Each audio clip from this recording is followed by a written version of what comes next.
Success comes a lot faster when you learn from someone else's mistakes. There's no need to reinvent the wheel, and that's especially true with deer hunting. I spent years walking every ridge on public land, wondering why I never saw deer. Here are 5 things I wish I'd learned much earlier. Tip 1. Learn to think like a deer.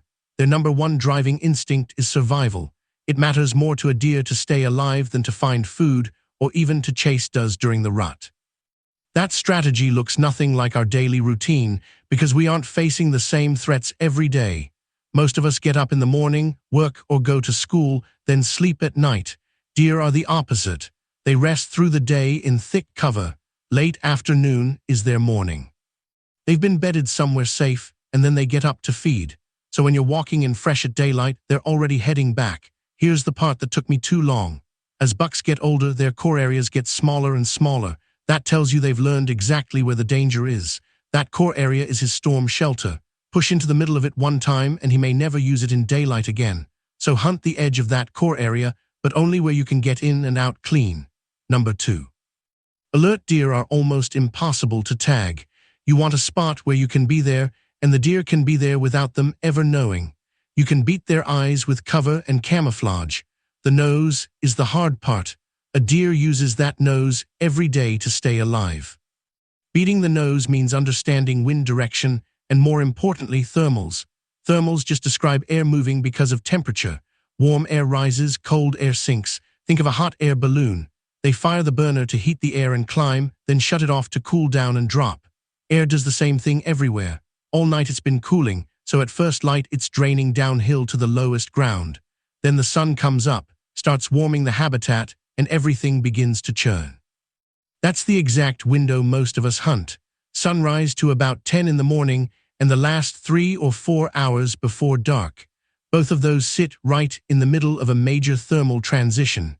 Here's what to do with that. If you're standing in mixed sun and shade, the air swirls, and a swirling wind hands the deer 360 degrees of protection. Find ground that's mostly all shade or mostly all sun, so the air moves one direction. Thermals trump deer sign. That brings me to number 3. We're all taught to scout and find sign. But when I was young, I thought more sign meant more deer, and I never asked whether I could actually be standing there when they walked through. Look for sign in a location you can hunt undetected. If you find a spot with beds everywhere and scat everywhere, you've found a bedding area. That's the one place you almost certainly can't sit without getting busted. Deer bed and feed where they feel secure. The weak link in their whole daily cycle is the travel between those two. Somewhere on that walk, they have to cross ground where the wind, or the thermals, or the visibility isn't in their favor. The trail squeezes down and the movement concentrates. We call those pinch points or bottlenecks. Those are my favorite stand locations now with a bow or a gun. Take it one step further. Hunting the morning, you want to be tight to the bedding area, so deer heading back pass you in legal light. Evening is the same problem in reverse. A mature buck may not leave that bedding cover until it's nearly dark, and if he's got a quarter mile to travel, you'll never see him. Number 4 is food, and I underestimated this badly. Depending on the season, a deer needs to eat about 3 to 5% of its body weight every day, and I plan around the top of that range. So a 100-pound doe needs roughly 5 pounds of forage, but that's dry weight. Green plants are mostly water, so she's actually eating closer to 17 pounds a day. Picture walking through the woods picking one leaf at a time until you have 17 pounds. That's a lot of hours on their feet. Deer feed a lot, and they feed daily. So knowing the best food source near where I have permission is a huge part of my strategy, but I usually don't hunt it. That food source is a destination.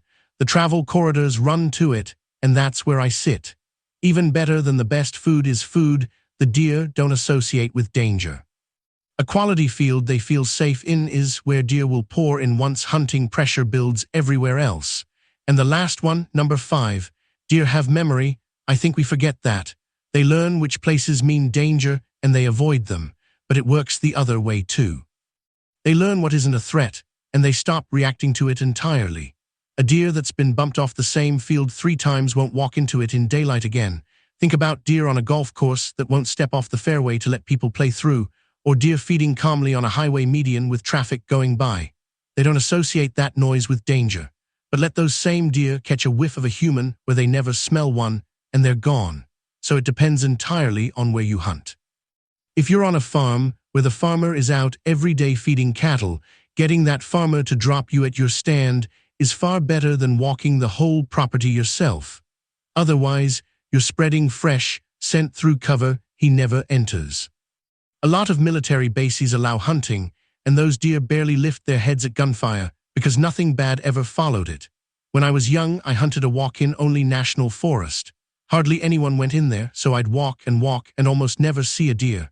I'd have been better off finding the thermals, the white oaks, the corridors, and the bedding, instead of pushing every ridge the week before season. Do the things deer don't connect with danger, and avoid the things they do.